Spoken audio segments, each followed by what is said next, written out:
Hello, trading is closed on May 20th, 2019. We'll go over our calls. We said there were mixed signals Friday, so we looked for a gap outside of the day's range, which we got.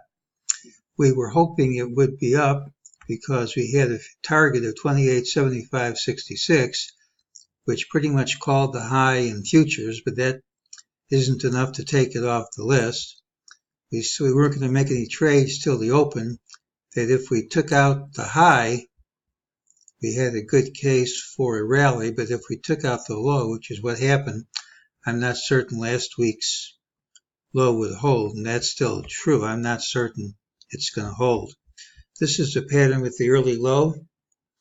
Tomorrow's pattern has the early high. It tends to be a rally day and close near the high, but if it fails, it drops in a straight line. During the day, MEJT said this rally would retrace, said this drop would retrace, and those things have already happened. We gapped down, hit a low. This is a lower low. We closed over both lows. The pattern is a positive pattern, should lead to higher prices unless we invalidate it by gapping and promptly taking out this low. Don't forget tomorrow's open's a surrogate for today's close. So if, for example, we gap under this low at the open, the pattern's killed before the open.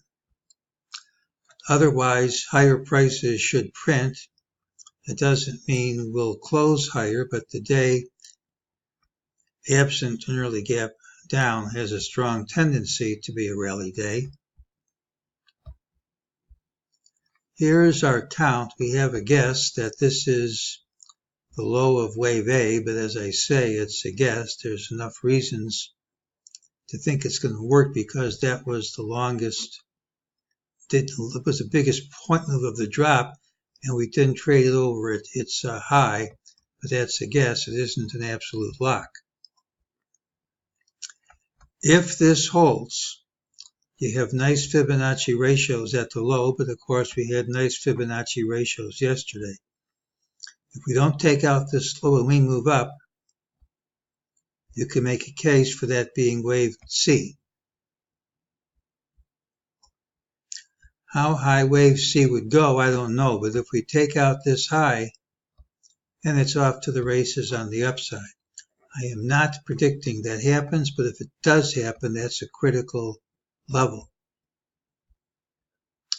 All right, so I think a lot of this is going to be determined not by technicals, but by fundamentals. If the Chinese and the US make a deal, up we go. If everything collapses, I can make a case for a drop too, because we have higher and lower targets. But for now, as long as this low doesn't fall early, we should see higher prices, and the vast majority of the time, it's a rally day, and that's today's call.